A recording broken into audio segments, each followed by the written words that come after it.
হিমাচলের শেষ গ্রাম চিৎকুল। তারপর আর রাস্তা নেই, শুধু পাহাড় আর আকাশ। বসন্তের শুরু হলেও হাওয়ায় এখনো বরফের ছোঁয়া। বসপা নদী পাথরের গায়ে আছড়ে পড়ে নিজের মতো করে কথা বলছে। সেই নদীর ধারে কাঠের ছোট্ট হোমস্টের বারান্দায় দাঁড়িয়েছিল অরিন্দম ও মায়া। মায়া শালটা গায়ে জড়াতে জড়াতে বলল, এখানে দাঁড়িয়ে থাকলে মনে হয় পৃথিবীটা খুব ছোট। অরিন্দম হেসে তাকালো। না, বরং আমরা খুব ছোট হয়ে যাই, তাই সবকিছু এত পরিষ্কার লাগে। দূরে বরফ ঢাকা পাহাড়গুলো রোদে চকচক করছে।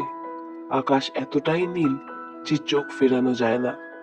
শহরের ধোঁয়া, শব্দ, তারা সব যেন অন্য জীবনের গল্প।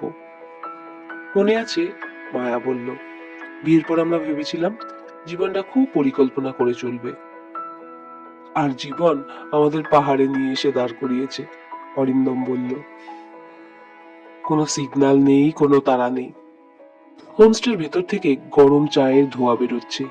অরিন্দম 2 কাপ চা এনে মায়ার হাতে দিল। তার আঙুলে ঠান্ডা লেগে আছে বুঝে নিজের হাত দিয়ে ঢেকে দিল। এই স্পর্শটাই সবচেয়ে উষ্ণ, মায়া আস্তে বলল। তারা নদীর ধারে হাঁটতে নামলো। পাথরের ওপর দিয়ে সাবধানে পা ফেলছে দুজনে। নদীর জল স্বচ্ছ, তলদেশের পাথর পর্যন্ত দেখা যায়।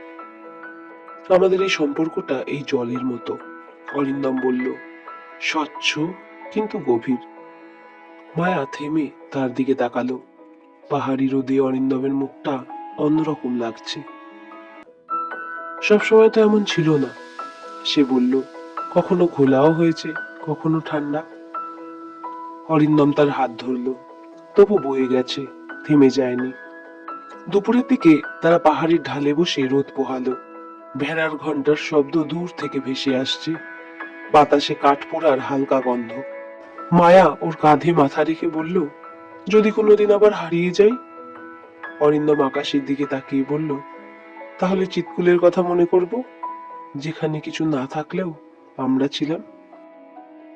সূর্য ঢলে পড়লে পাহাড়ে ছায়া নামে। আকাশে ধীরে ধীরে তারা ফুটে ওঠে, নিঃশব্দ, অগণিত।